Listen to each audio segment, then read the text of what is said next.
Could Panther City get a win, an inch even closer to a home playoff spot? Or would Calgary prove to be too much in their first matchup against each other this season? Welcome everyone to the Cowtown Cats Lacrosse podcast. I'm Nicholas, joined by Andy. Hello. Panther City honestly had a lot to prove coming into this week's matchup against Calgary. The first quarter, it seemed to be like we were limiting their shots, or at least quality shots, and for the most part, keeping Calgary at bay, especially towards the beginning of the first quarter. Yeah, they didn't get any buckets in transition, so that was good to see. When teams were getting shots off, whether it be Panther City or Calgary, both Nick Damude and Christian Del Bianco were doing a great job keeping the ball out of the net. Overall, I felt like we did a really good job keeping them to 2 goals in the first quarter. Yeah, with as high firepower as their offenses, especially in the transition game, to limit a team like Calgary to just 2 is really good to start out. So, down 2-1 in the first, I felt pretty good about where we were. The second quarter seemed like it started out a little bit more of the same. It seemed like our defense was playing pretty good. Still not really any good shots from us, but again, mainly keeping them at bay is the best way I can put it. They did get another score. I think it was Cook. Yeah, Cook gets them up 3-1. Unfortunately, that was like the tipping point. It was like we could hold our water up until then, and then just the dam broke. I don't know how else to explain it. Absolutely. Kind of ironically, the dam breaking. Waters scored next. Mm-hmm. Yeah, he gets a quick goal, and then not a minute later after that, Dixon, I think. Yes. I literally wrote the question like what happened in 3 minutes that we had been doing so well up until that point. Man, that second quarter was just rough. Caputo was the only person who got any goals. Yeah, the first half. The offense was just almost non-existent in the second quarter. Where's our people? Where's Malcolm? Where's Dodds? Where's anyone? One thing about Caputo, regardless of whether the shot's going or not, he is going to play aggressive.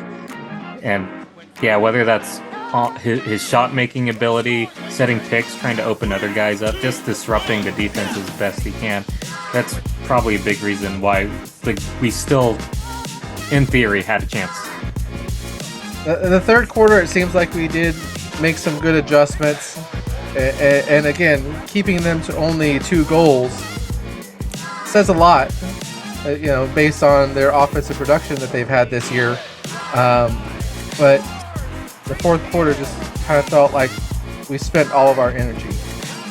Yeah, they definitely did not seem as energetic. I know the first goal that Calgary scored was that Simpson fast break, and for him to go the distance unassisted and score on McLeod, who up to that point had been playing pretty well, it is deflating. Yeah, and so unfortunately, the final there is 12-5. I wish it was a better performance, I guess. Mm-hmm. Yeah. You obviously want a better showing the more exposure that a specific game gets. You want to do good regardless, but having those extra eyes, especially for a young second-year team, would really help out. That's something we'll have to look to here in a few weeks. But, of course, we go from that and talk about there wasn't a whole lot of stats, I guess, to look at. Maybe more negative ones than positive ones. But, of course, we're talking about Mr. Andrew's stats of the game. Mr. Andrew, what stats do you have for us against Calgary this week? The way I see it, every game is a learning experience, and looking at the statistics obviously gives you data to look at that you can kind of learn and figure out where to improve on. Nick Damude, he only played 25 minutes. In those 25 minutes, he was only able to save 2/3 of the shots on goal that Calgary put on him. He went 12 for 18.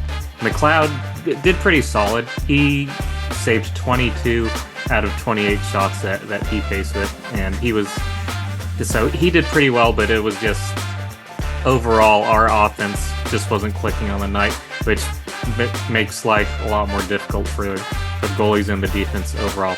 Del Bianco, on the other flip side, he saved an astounding 32 of 37, so he was at a stellar 86.4% save percentage. And you can see why, among all the goalies in the league, he's the one that's getting the most MVP love by far. And that's not even going into what he's able to bring on the other side of the ball with his outlet passing. Panther City actually did a pretty good job shutting down their transition game for the most part, but Del Bianco is still who he is in between the pipes. Calgary also had 10 more shots on goal than us, and they converted 26% of theirs to our 17%. So that quality of shot making isn't really going to help you. We did lose the loose ball battle 63-54. That wasn't as bad a deficit as it was after the first half, which goes to show that, yes, Panther City did play with more aggression and probably had a little bit more luck as well, just getting some more loosies to even out that a little bit. However, overall, once the night ended, Calgary did win the CTO game with 16 caused turnovers. We were only able to cause 9 of them. So, again, there were pockets and glimpses of what Panther City could do, especially on the defensive end, but it was just Calgary just played a more complete game. And yeah, I mean the score showed that. I mean, you could just tell, like, quarter by quarter, looking at not only the score but just even the stats themselves, that yes, there, like you said, there were those glimpses and there were those bursts of, stuff kind of going in our favor, but overall, Calgary was there to play, and they played very, like you said, a more complete game. But well, of course, that is Mr. Andrews' stats of the game. Thank you for that.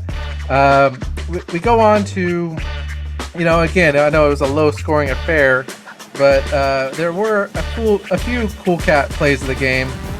For you, I mean, what was your cool cat play of the game for this one? There were 3 that stuck at me. Caputo's second goal, he got close to the net and put a series of fakes on Del Bianco before being able to get it over. I think it was over his shoulder. It might have been 5-hole, but it was a really nice kind of just forward versus the goalie one-on-one sort of situation that Caputo won out in.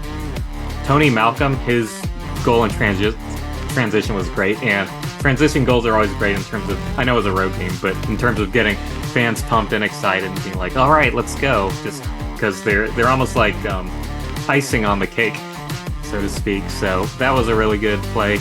And lastly, McLeod, he did have a solid game in net, subbing in for Damude.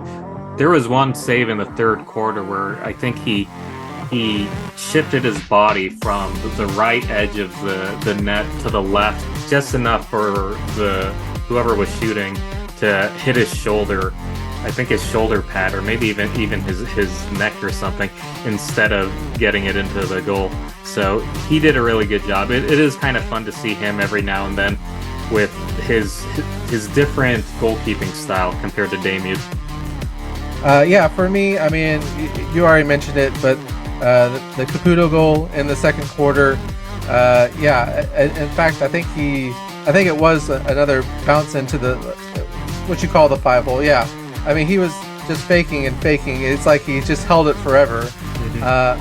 Honestly, I really liked that goal just to begin with, because they were able to get close to the goalie. Again, a lot of our shots during the game were still way far out and not on target.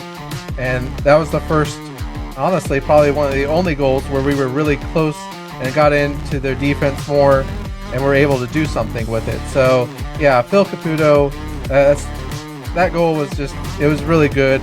I mean, I understand he was the only scorer in the first half, but no, that really helped. But that was my cool cat play of the game for sure. We hope Panther City can get back on track this weekend with their game against Vancouver, and we hope they can get ready for the postseason here in a few weeks. Thank you guys all, as always, for listening to our show. Be sure to follow us on Facebook, Instagram, and now officially on Twitter. We'll definitely try to be a little bit more active. Twitter is an interesting beast as far as a social media platform, but hopefully we can get in the habit of giving some good in-game commentary, kind of maybe our thoughts as the game is going on. But be sure to check us out on there. Once again, I am Nicholas. And I'm Andy. And thank you guys again. We'll see you next time. Thanks again. Cheers, y'all.